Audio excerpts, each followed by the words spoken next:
When it comes to what your family eats and drinks, you know your choices matter. You're the expert because you know what fits your life. And getting it right starts with good information. That's why America's beverage companies are sharing more information about our ingredients at goodtoknowfacts.org. No spin, no judgments, just the facts straight from the experts for more than 140 beverage ingredients. Visit goodtoknowfacts.org. From NJ.com and the Heldridge Hotel, welcome to the Rutgers Rant, your one-stop podcast for the Scarlet Knights. With your host, Steve Politi, and Rutgers insider Brian Fonseca. Let's start shopping. All right, everybody, welcome back to the Rant, our Illinois Picks Pod Preview Edition. We've got a special guest. Brian, I can sum it up in one word. Boom. Scott Goodale. Boom. Boom. We're going to boom this podcast. We have someone from the athletic department, an official person, joining us on the podcast. You know who it's going to be? You know who's not afraid to come on this podcast? Goody. That's who's not afraid to come on this podcast. Damn straight. Excited. The greatest interview in the Rutgers athletic department, bar none. So very excited to hear his take on everything. We're going to ask him very wide-ranging questions. Yes, everything, because, of course, we need to, between the two of us, our knowledge of wrestling could fill into like a thimble. So we're going to have to ask about a lot of things to get there. But it's going to be fun. So we're looking forward to that. But before we do that, let's talk about the game that we're going to ask Scott Goodale to pick. Illinois, traveling to Champaign. Have you been to Champaign? You've made that trip? I did. I went in the summer, and you made fun of me because I went there on vacation. Oh, that's right. I forgot your vacation to Champaign. Yes. I'm the only person on earth who has ever vacationed in Champaign. And for what it's worth, I did pick up a travel tip because we drove down from Chicago, and I learned, speaking to the locals, aka my girlfriend's uncle, that you should fly into Indianapolis and then drive west instead of driving.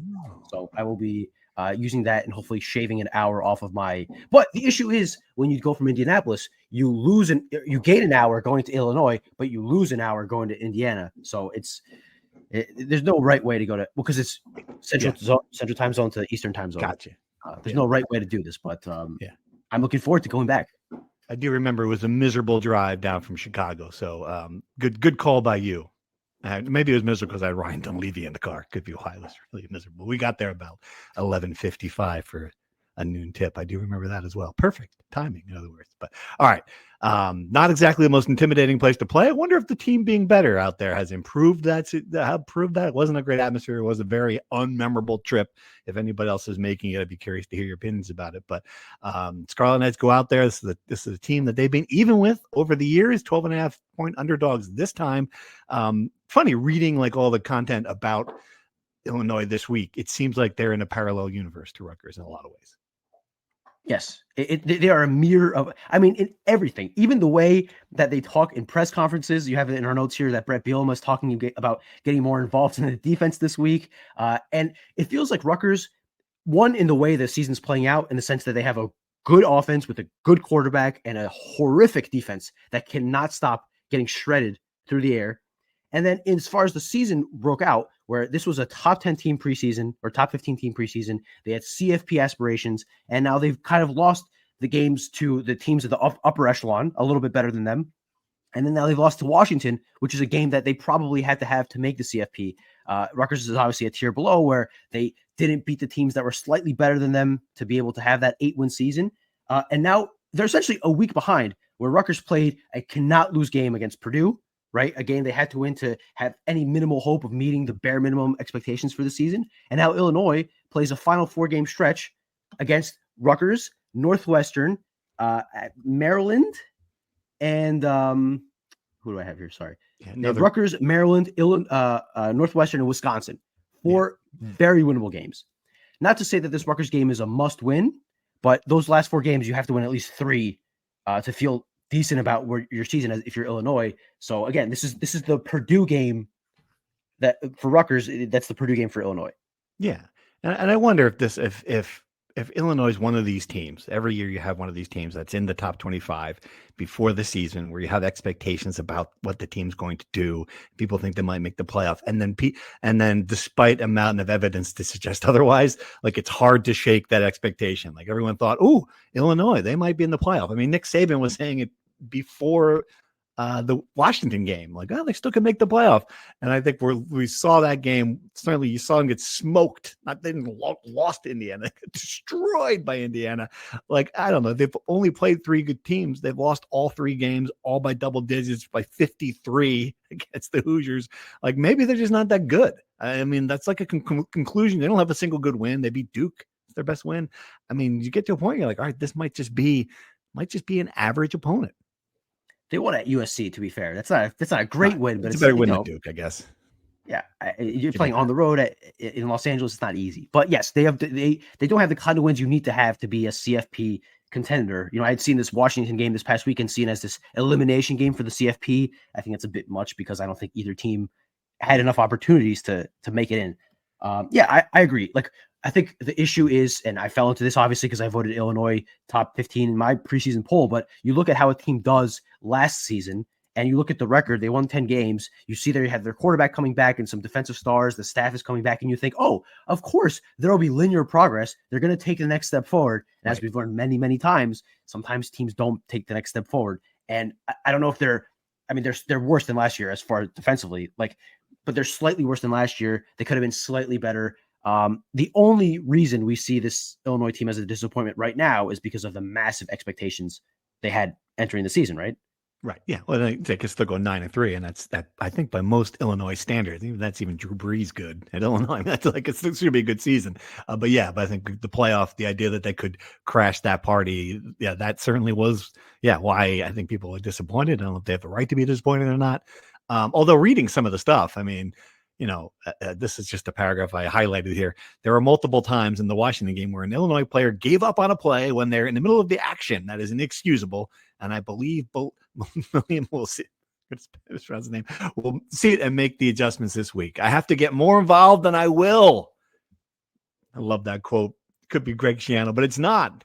It's everyone's favorite Illinois coach. Yeah. So, I mean, the defense looks like it's just bad. Combined for 0 tackles for loss and 0 sacks for the first 3 quarters. I mean, these are just familiar things. Giving a lot of points every game.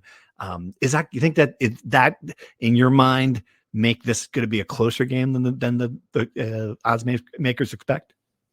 I think this will finally be the week where I will say it's going to be a shootout, and by golly, it will actually be a shootout. I think so because these teams are mirror images of each other where they're going to put up points and they're going to give up so many points. Yeah. I think there are going to be so many, fans are going to go so many times from celebrating to putting their hands on their head every time the ball switches sides. So again, unless one of these teams, shapes up defensively in a week span, unless Brett Bielema is the greatest defensive adjuster of all time, I think it's going to be a lot like last year, which was a 38-31 game, went down to the wire. I don't think it'll be decided by an error timeout this year. Hopefully not for both sides, but I do agree. And just to finish the point on similarities to the Rutgers program, after the Purdue game, I don't know if you caught it, their coach said he dropped a "we'll get there," and then they go to Illinois and they have the Illinois coach talking about taking over the defense, him being a little more transparent than Greg. But the point being, it's like Rutgers this past 2 weeks is looking at a mirror because these two teams are doing the same exact thing, saying the same exact thing, playing the same exact way. It's crazy. You can't drop a "we'll get there." That's basically like stealing the chop. Who stole the chop last year? Wasn't someone stealing the chop? Yes, I can't remember exactly, but you're 100%. They didn't get away with that. They got arrested. They're in prison now for trying to steal the chop. You can't steal "we'll get there." It was Mel Tucker a couple years ago stole the chop. Hey, look what happened to him. He stole the chop, and they fired him for that. Had nothing else to do with anything else that happened out there at all. All right. Luke Altmaier, familiar face. He's a very good college quarterback. I don't know if he's going to translate to the pros or not, but 2,000 yards, 71.2% completion percentage. That's those elite numbers. And it's, they've got good weapons. I don't know. It's an interesting contrast to, Rutgers is kind of the same strength. We got to remember this. And you mentioned this is an opponent that Rutgers should have beaten last year. We know what happened. We don't have to really rehash it, but I wonder if that does give the players who were here last year some confidence, knowing, all right, look, we measured up with those guys. We can do it again. Confidence and motivation to get a game back that they felt like, I'm sure they felt like was stolen from them, right? Like that was a game they should have won. I 100% agree. So I think that's why the 12.5 point gap is a bit much, right? Because I don't think Illinois better at all than last year. And I don't think Rutgers is, I mean, they're significantly worse defensively, but it's not 12.5 points worse when you consider how bad Illinois is defensively. So, yeah, I certainly think that'll play into it. Now, the thing is, as much as Rutgers improved defensively against Purdue, some of that was because their quarterback was bad and missed open receivers a couple times, and a couple of their receivers dropped passes that would have gone for first downs on critical drives.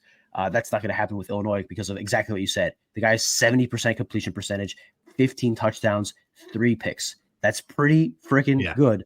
Of all the things that Illinois has not done well this year, their quarterback has been pretty good. So I don't think this is an offense that's going to beat itself. This is going to be an offense that Rutgers' defense is going to have to buckle up against and make some plays, which is another thing that these two teams, it's amazing. Like, Rutgers does not force turnovers. They do not get interceptions. Illinois, in 8 games, has 2 interceptions. They do not pick the ball off, right? Which is a good thing for A.T. Kalikmanis, who did not throw a pick against Purdue. It was the first time in Big Ten play he didn't throw a pick.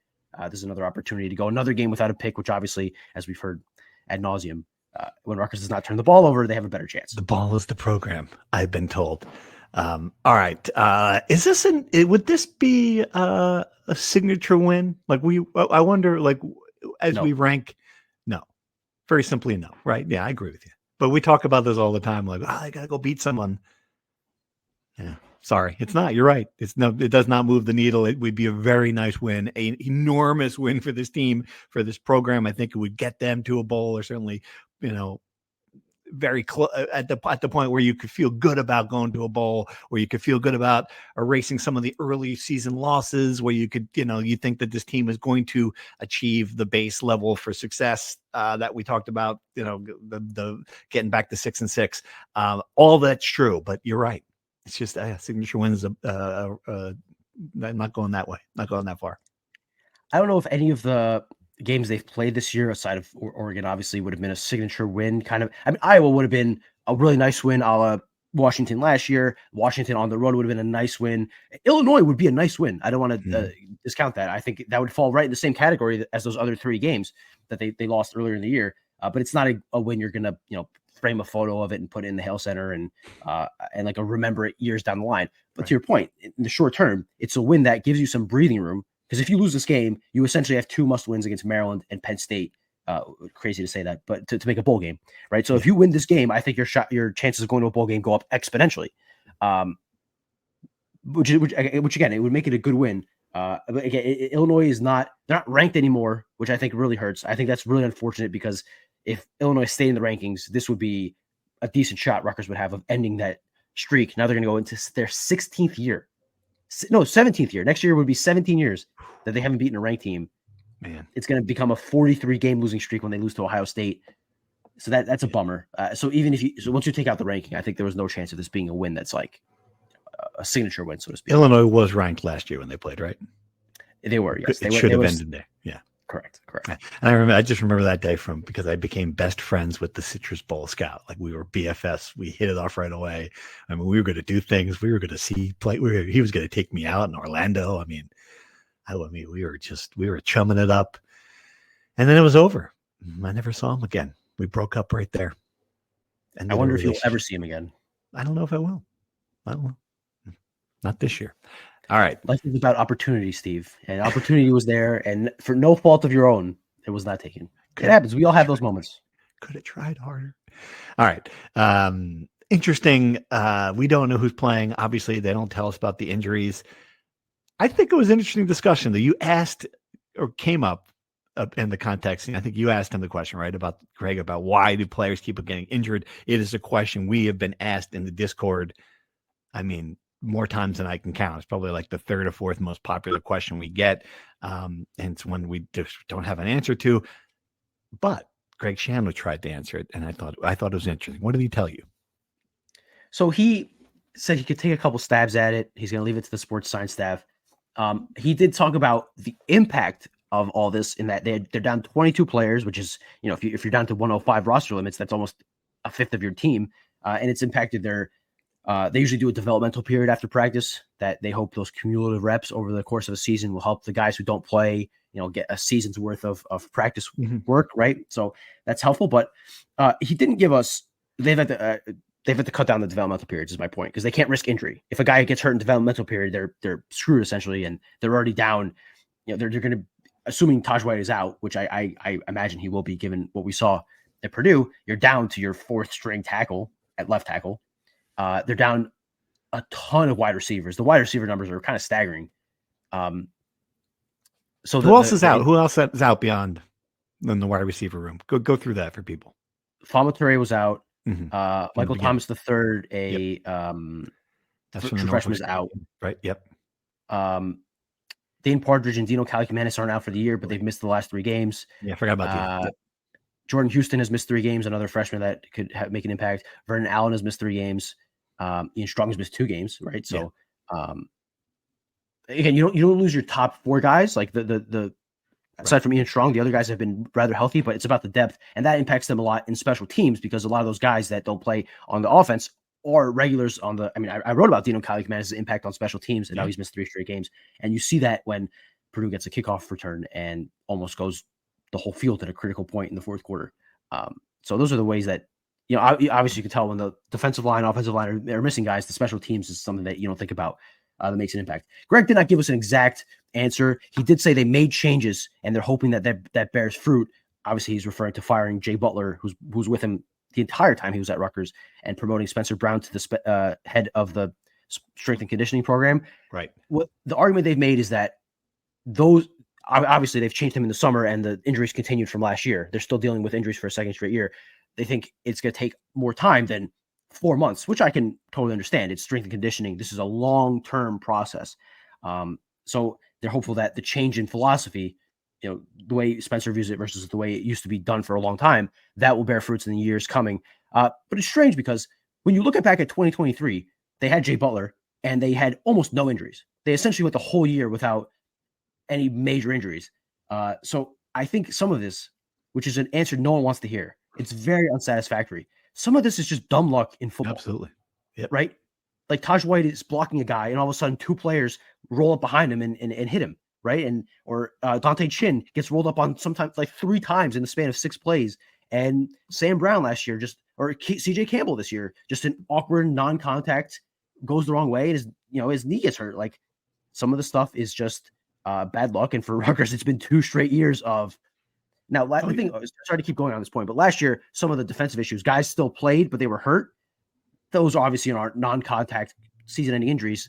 So maybe that's where the strength and conditioning can make a difference.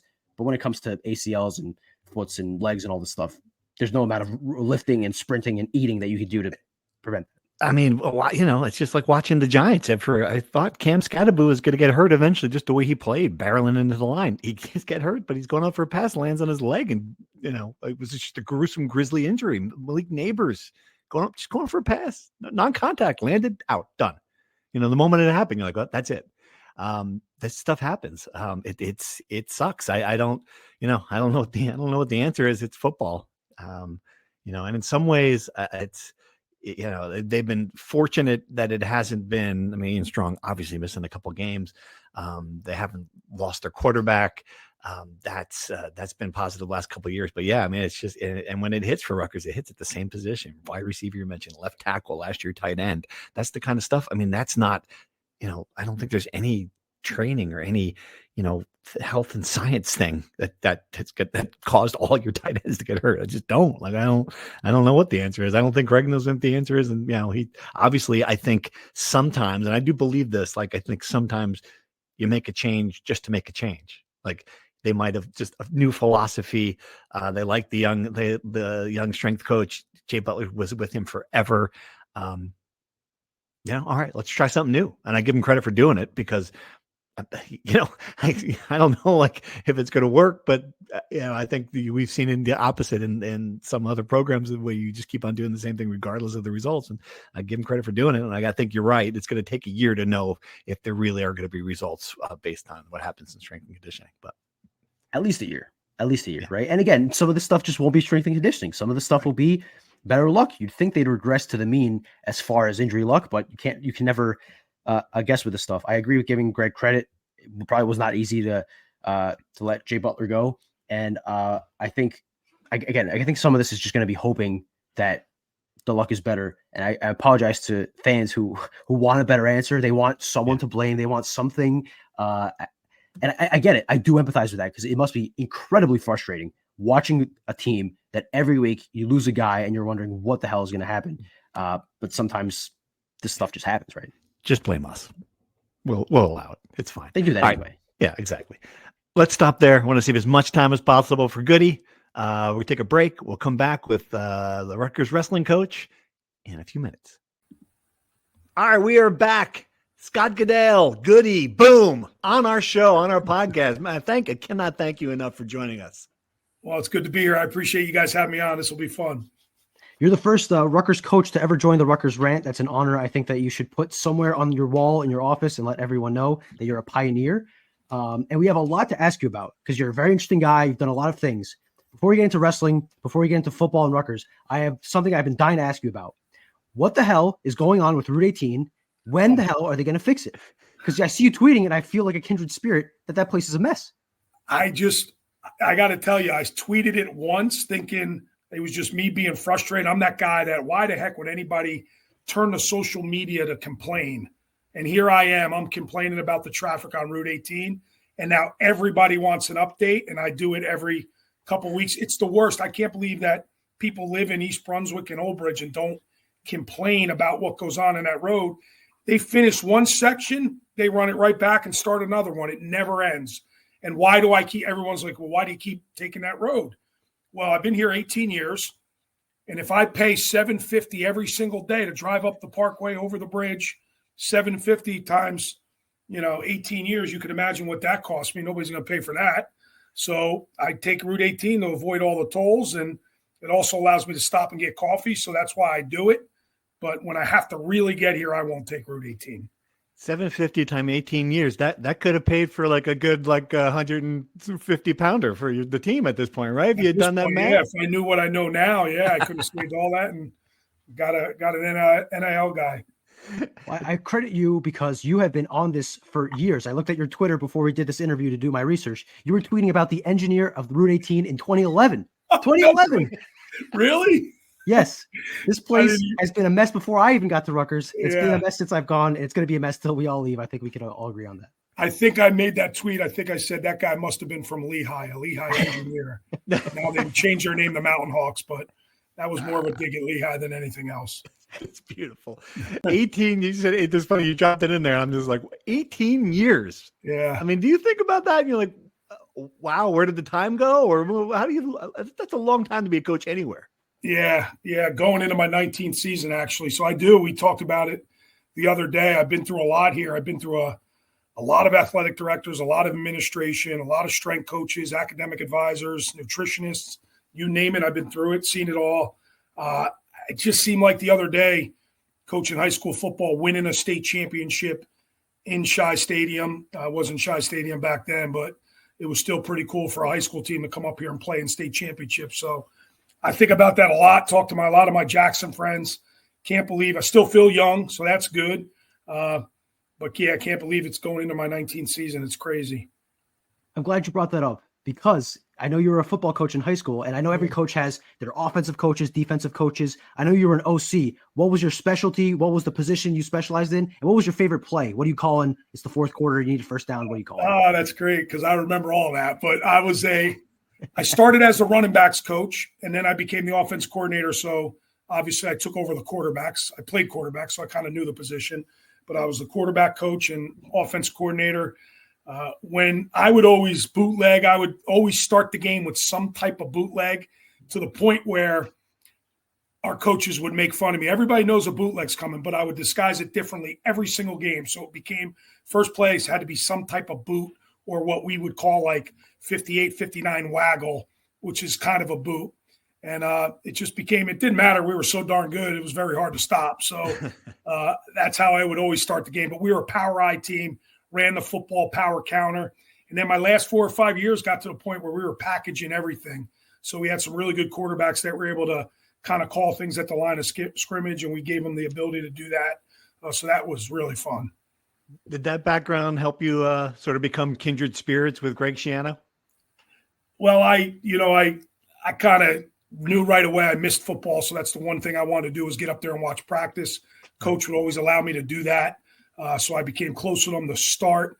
Got to the point where I was bringing some big-time recruits to practice because I just thought that's what we need to do to show them this. And then I ended up coming to Rutgers. We got the number 3 recruiting class in the country that first year, and I think Coach talked to all of them. So that was a huge part. We became really, really tight, super close over the years. Then obviously he left, came back, and continued our relationship. We stayed in touch when he was in Tampa, when he was down in or out in Ohio State. We stayed in touch. One of my first phone calls when we won those national championships. So have a really, really good friendship with him. It kind of, I don't want to say it stopped, but it wasn't the same when my son got there. And I just think that was more of my son not wanting me around. And him and I never talked about my son. And I appreciated that because I'm a coach. I don't want to talk about your son. So all the dads out there, that's a good thing. And we just never, Zach was fired up to be part of the program, and I was glad he was part of it. And Coach and I just kept the relationship. We just never really visited as much during Zach's time. And now that Zach's over, we'll probably get back together. The Goodale-Shiano relationship is great because I forgot about this completely, but Crash wrote the story earlier. He let you use the chopper. That's a very small group of people that are allowed to use Greg's chopper. And everybody was afraid to ask him. I said, we have this great heavyweight, Billy Smith from High Point. I don't want to drive up to High Point at 4:00 in the afternoon. I'm going to ask to use Greg's chopper. Pat Day, the dad, Mr. Day ran the helicopter business. He's a Toms River guy. So he's like, listen, if Greg lets you use it, use it. So I went to administration. They were like, no way. I'm not asking Coach if you could use. I said, I'll ask him. I asked him. He was like, absolutely, take it. And long story short, Billy Smith went over 100 matches for us, 4-time national qualifier, won some huge matches for us. And we landed a chopper on the football field up in High Point one day. And it was awesome. That's beautiful. That's beautiful. Yeah.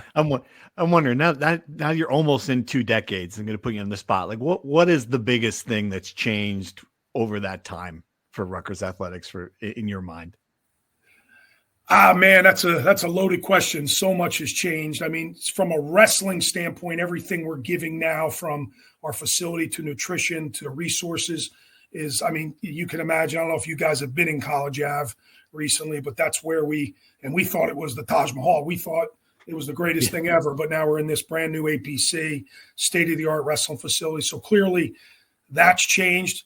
Leadership has changed hands quite a bit. We've had a ton of athletic directors come through. I get the sense from this administration, this is about winning and winning only, and we are going to win on all fronts. So that has me super, super excited. But man, so many things have changed. I mean, our just fanfare, people involved, the hatred, the love, the ups and the downs. If you're winning, you're the best. If you're losing, you're fired. There was none of that when I first started. I mean, heck, wrestling kind of flew under the radar for a long time. But football, everybody needs football to win. Everybody needs basketball to win. I've watched that. I've watched incredible seasons where these guys are, going to move on to the professional ranks or move on to a bigger college job. To the next week, they're getting fired. So just the fanfare, the social media has helped all that.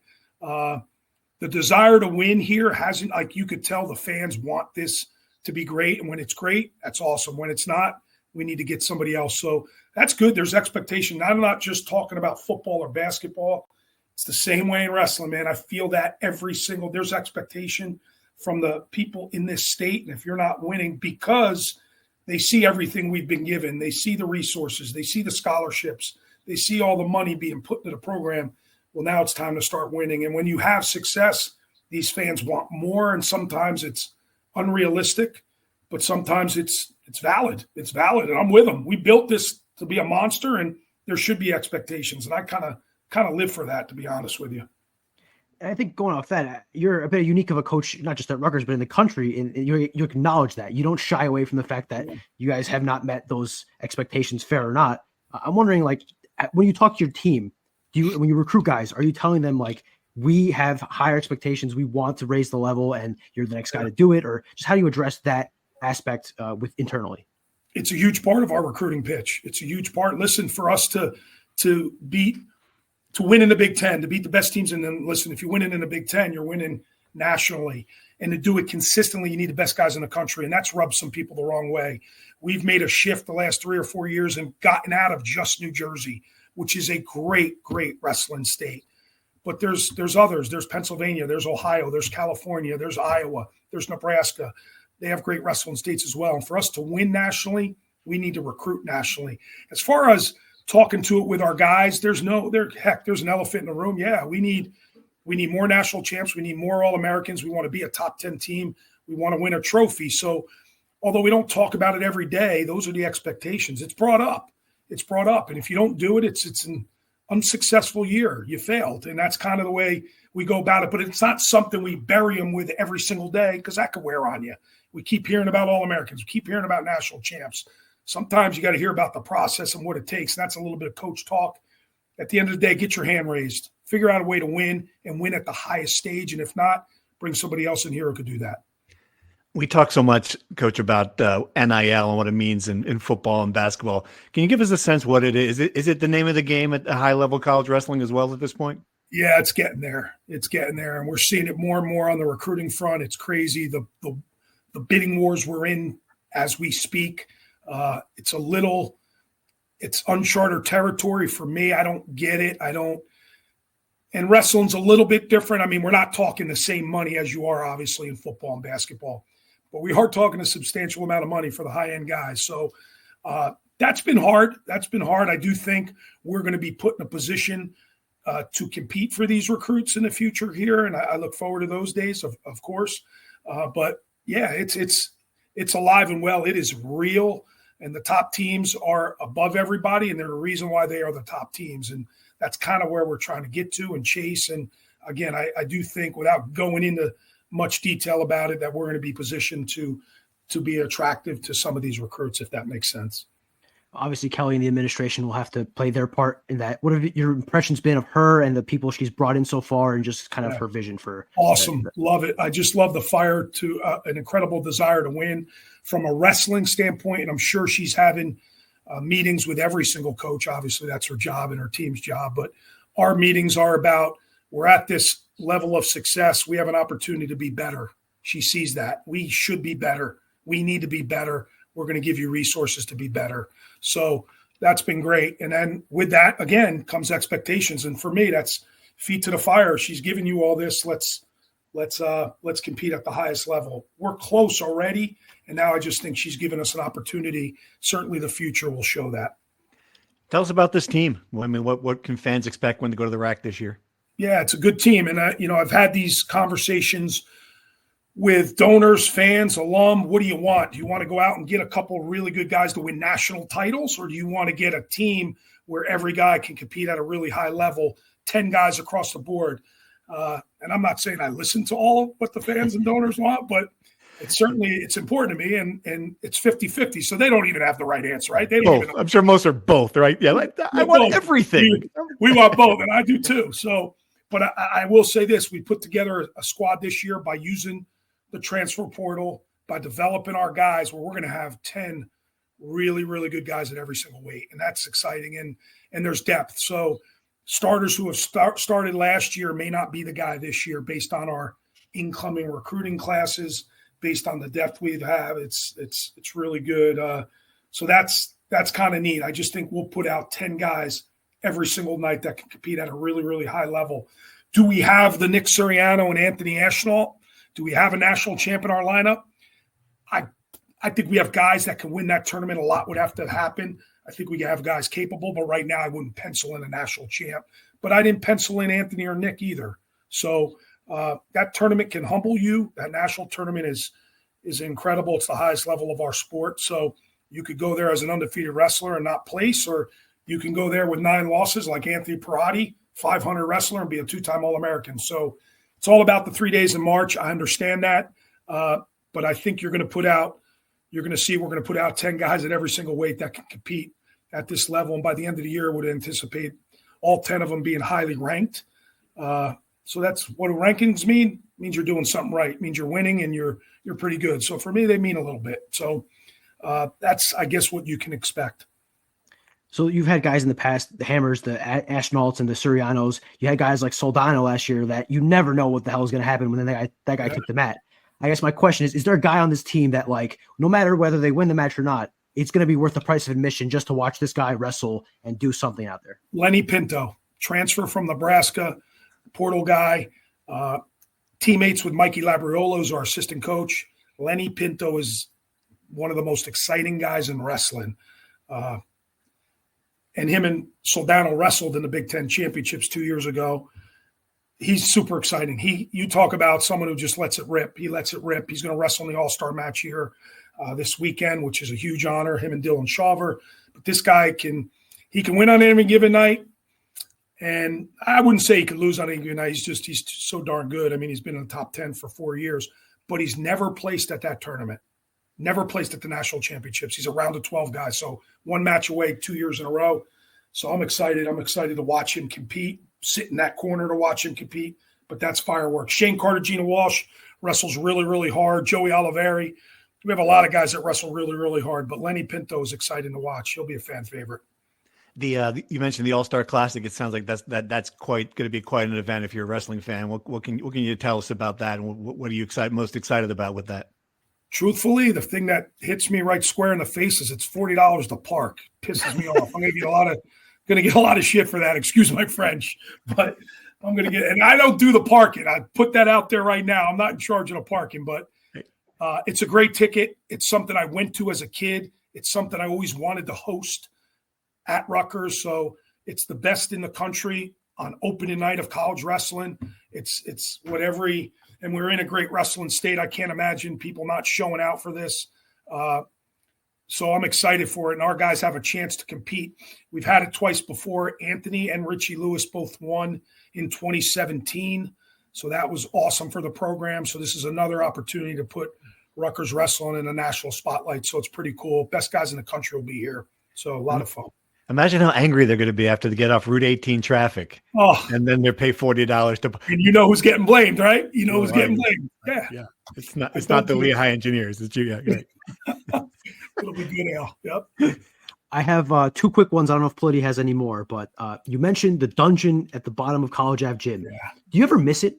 Do you ever think that was kind of an advantage, and you ever miss just going down there and wrestling in, that kind of grungy, grimy atmosphere? No. I don't miss it. You have no idea. The cockroaches, the cold water, breaking into the back door at night. That's what I would get in trouble for. I'll never forget Tim Pernetti calling me at midnight. Your guys are breaking in. I finally had enough. I said, yeah, Tim, they want to train. This is what they want to do. They came here to wrestle. I'm sorry. Yeah, they're breaking in. They want to train. So that was our big argument. I didn't have many with any athletic directors, and Tim and I are great friends to this day. But that was our one big one where our guys would break in. But no, I don't.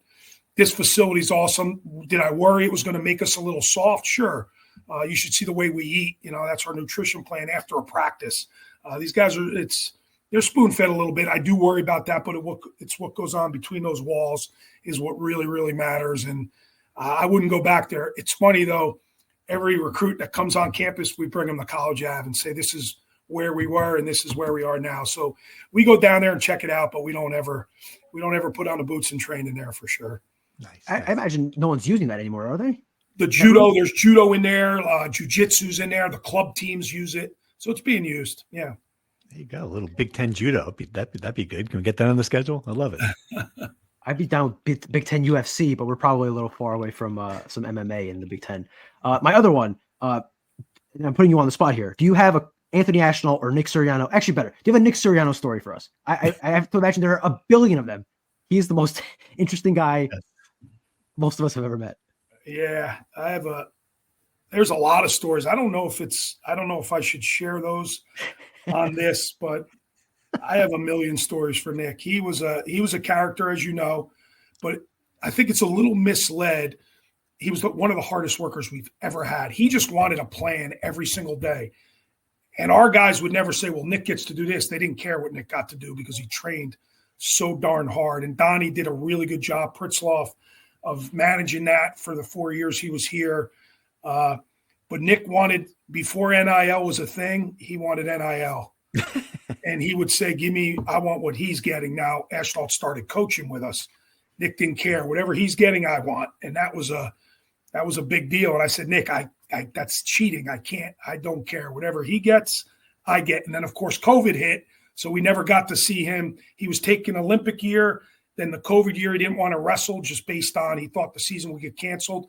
So we never got into – he then went on to Michigan, of course. We never got into negotiations.